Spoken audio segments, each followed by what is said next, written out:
Hello. How are you guys doing at Lakeside today? How are you doing today? I knew you could do that. I'm here at your school to talk to you about mental health issues, bipolar disorder, and preventing suicide.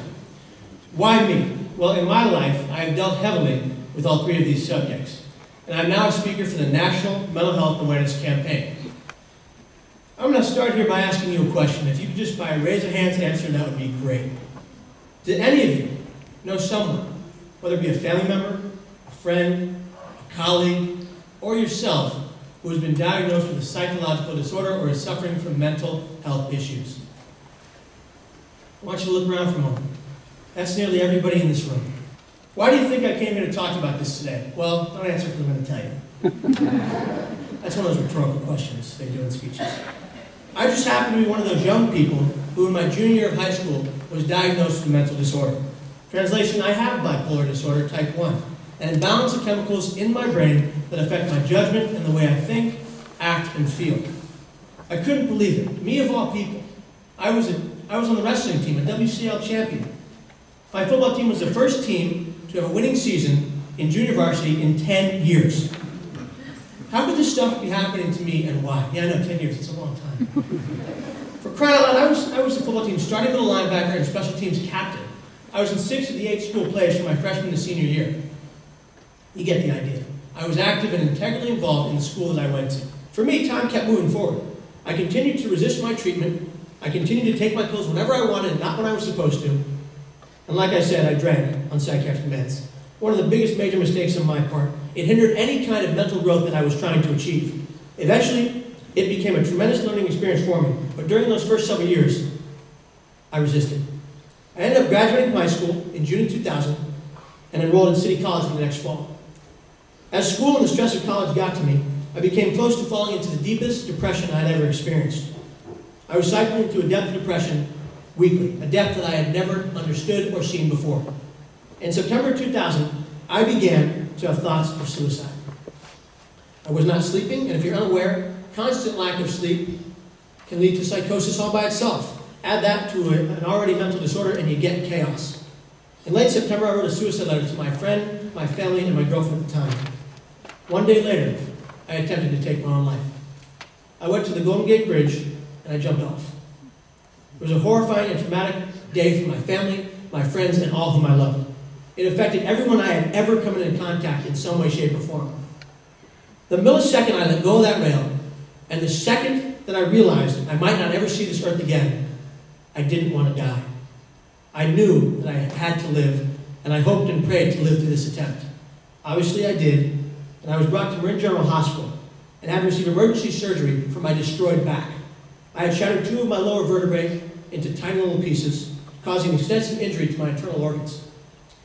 During physical rehabilitation, I had to be hospitalized in a psych ward, where I was sent to heal, not just physically, but emotionally and mentally as well. Things did not just resume as business as usual. I didn't just get better from there. Between the hospitalization and today, I was sent back to a psychiatric ward 2 more times. 3 stays in 4 years. Like I said, life didn't just turn around and get better. I did not just move on. It took what was always needed from the get-go. Very disciplined, hard work. During the hospitalizations, I saw things no teenager or adult should ever see. I felt as though I lost a part of me every single time I went, but I also felt that I gained more. With all that negativity, and as I matured, I realized that this was a much better scenario than an alternative. I was not in jail, I was not in prison, I was simply temporarily put away to get better and to stay better. If I ever needed to go back to a psychiatric ward, I would do it in a heartbeat. It is important for me to get well and stay well, just like it is for all of us. Finally, during the last hospitalization, my medication seemed to stabilize and I became integrally involved with my treatment plan. I made sure that I would not fall off my proverbial treatment wagon ever again. I understood that as a person with bipolar disorder, there were about 101 things I needed to do every day to stay better and to feel good. So I began with the little things. I began to discipline my every action. I started a routine that I still follow every day of the week, every week of the month, and every month of the year. There are issues which we can alter and have the ability to change, and there are those which we do not.